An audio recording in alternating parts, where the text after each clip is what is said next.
Well, it is an incredibly blessed morning, day 3 at Quilt Market. I was just visiting with a friend who apparently has a quilt guild that are the members are big fans of Rob Appel, and that made me blush and get all excited. And then my new friend Betty said, well, I want to sit down and do an interview and tell you all about my shop that I'm part of. So Betty, tell me your name and where you're located, please.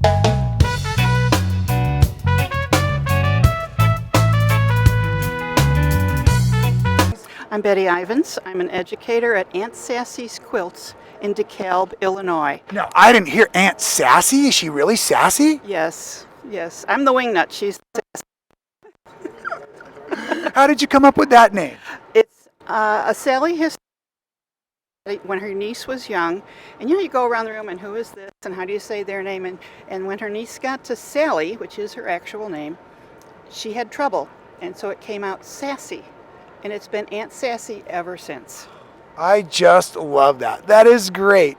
Okay, so are you brick and mortar and online? We do some online. Right. We do brick and mortar. We have literally just moved to our DeKalb location. Nothing is set up yet. So I should invite folks down for your first class. You said you're an educator. This new location? We'll have a wonderful classroom there, and with Sally's buying trip, let me tell you, there's going to be a lot of fabric. The space has doubled from what we had before when we were in Geneva.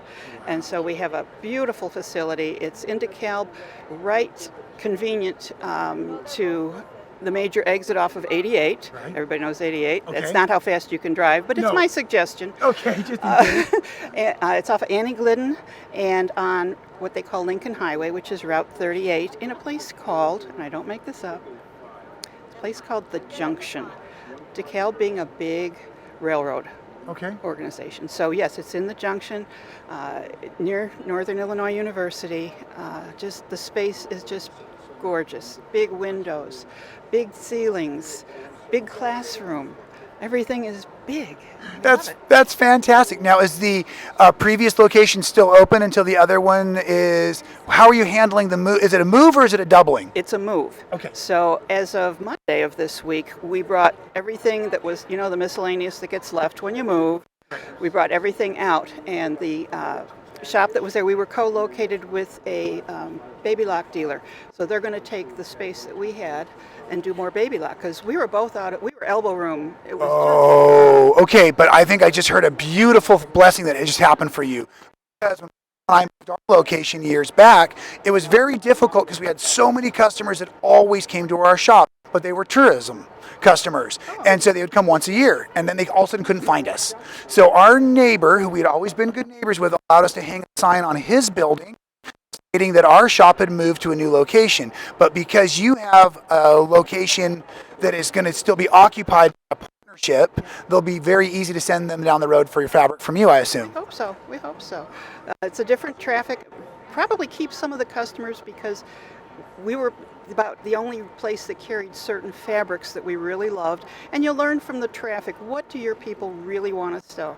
Aunt Sassy's is the modern tradition. That was the question I was going to ask. So we will take your traditional patterns and create a modern spin to them. The fabrics are, yeah, you're talking to a fabraholic here. Yes, I am a collector.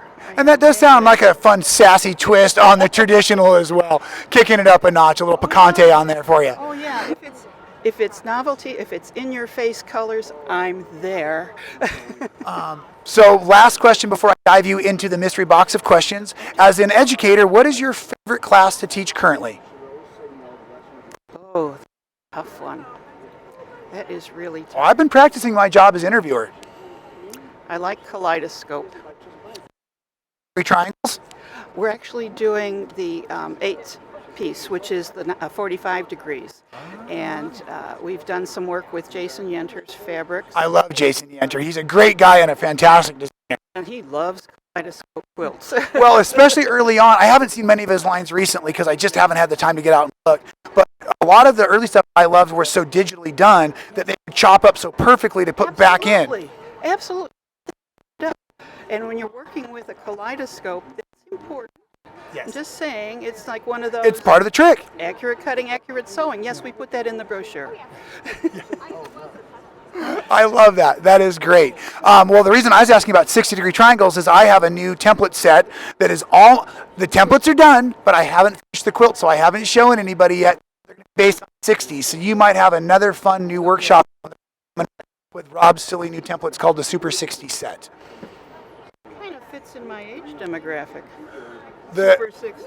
the templates have been named Bobby, Jerry, and Phil, so when we write them up, it will be much easier to refer to them in the patterns. Okay. And if those of you who do not know, those are three of the main members of the Grateful Dead band.